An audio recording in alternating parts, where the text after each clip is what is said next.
नमस्कार. श्री स्वामी समर्थ. आज 12 मार्च यशवंतराव चव्हाण यांचा जन्मदिवस, म्हणजेच कैलासवासी यशवंतराव चव्हाण यांचा स्मृतिदिन. महाराष्ट्र राज्याचे ते पहिले मुख्यमंत्री कैलासवासी यशवंतरावजी चव्हाण यांचा जन्म हा अतिशय गरीब शेतकरी कुटुंबामध्ये झाला. त्यानंतर त्यांनी परिस्थितीशी संघर्ष करत परिस्थितींना, अडीअडचणींना तोंड देत देत त्यांनी त्यांचं शिक्षण अतिशय यशस्वीरित्या पूर्ण केलं. मुळातच त्यांचा पिंड हा समाजकार्याचा होता आणि त्यातून त्यांनी समाजकार्य करण्यासाठी आपल्या विद्वत्तेचा, चौकसपणाचा, बुद्धीचा अतिशय चातुर्याने वापर केला. शालेय जीवनातच ते विविध अशा सामाजिक कामामध्ये भाग घेत असत.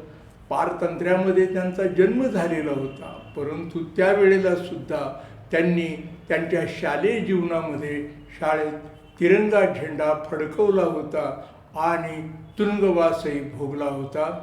यथावकाश भारताला स्वातंत्र्य मिळालं. स्वातंत्र्य मिळाल्यानंतर त्यांनी स्वातंत्र्य चळवळीच्या त्या पुण्याईचा वापर करून भारताची आणि विशेषतः महाराष्ट्राची जडणघडण कशी चांगल्या तऱ्हेनं करता येईल या दृष्टीने विचारमंथन सुरू केलं.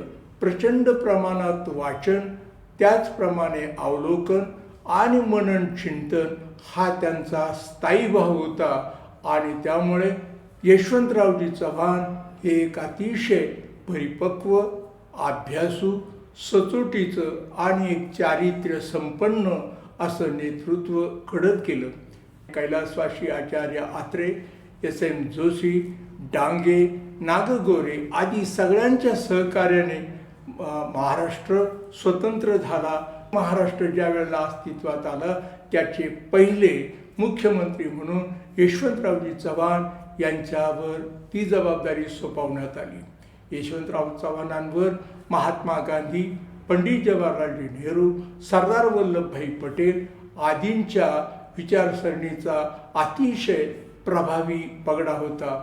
महाराष्ट्राचा विकास म्हणजे नेमका काय याचं अतिशय बारकाईनं चिंतन यशवंतराव चव्हाण यांनी केलेलं होतं आणि ह्या चिंतनाबरोबरच महाराष्ट्रातल्या अनेक तज्ज्ञांचा त्यांनी अतिशय चांगल्या तऱ्हेनं उपयोग करून घेतला आणि तो केवळ महाराष्ट्राच्या जडणघडणीसाठी, प्रथमतः शेतीप्रधान महाराष्ट्राच्या शेतीसाठी त्यांनी विजेची उपलब्धता, त्याचप्रमाणे पाण्याची उपलब्धता कशी करता येईल आणि अतिशय सुखसमृद्धता कशी शेतकऱ्यांमध्ये निर्माण होईल त्या दृष्टीने फार बारकाईनं त्यांनी नियोजन केलं.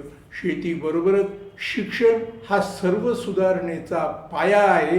शिक्षण हे सर्व सुधारणेचं प्रवेशद्वार आहे हे ध्येय मनात बाळगून त्यांनी शिक्षणाला सुद्धा खूप प्राधान्य दिलं आणि शेतकऱ्याच्या घरापर्यंत, त्याचप्रमाणे गोरगरिबांच्या झोपडीपर्यंत कसे शिक्षण पोहोचेल त्या दृष्टीने त्यांनी विचार केला आणि गोरगरिबांना शिक्षण मिळवण्याच्या दृष्टीने त्यांनी प्रयत्न केले. त्याचप्रमाणे विना सहकार नाही उद्धार ह्या तत्वाला अनुसरून त्यांनी सहकार क्षेत्राची मुहूर्तमेढ महाराष्ट्रामध्ये रोवली आणि साखर कारखान्यांचं, त्याचप्रमाणे सूतगिरण्यांचं आणि अशा विविध सहकारी संस्थांचं, दूध संघाचं, अशा विविध सहकारी संस्थांचं जाळं त्यांनी या संपूर्ण महाराष्ट्रामध्ये विणलं. त्याचप्रमाणे आपल्यानंतर नवीन अशा नेतृत्वाची फळी निर्माण झाली पाहिजे हा विचार करून त्यांनी जिल्हा परिषद, त्याचप्रमाणे नगरपालिकेमधील काही कायद्यांमध्ये बदल करून नेतृत्व हे सर्वसामान्यांच्यापर्यंत पोहोचवण्याचा त्यांनी प्रयत्न केला. यशवंतराव चव्हाण हे एकांगी विचार करणारं नेतृत्व नव्हतं. त्यांनी सर्वांगीण विकासासाठी कला, संगीत, साहित्य आणि शास्त्र यालाही त्यांनी अतिशय प्राधान्य दिलं. अतिशय सुसंस्कृत असा महाराष्ट्र असावा त्या दृष्टीने त्यांनी कैलासवासी तर्कतीर्थ लक्ष्मण शास्त्री जोशी, त्याचप्रमाणे गदी माडगुळकर आदींच्या सहकार्याने अतिशय चांगल्या तऱ्हेनं सांस्कृतिक अशी जडणघडण केली. त्यामध्ये अनेक लेखक, कवी यांचंही योगदान मोठं होतं.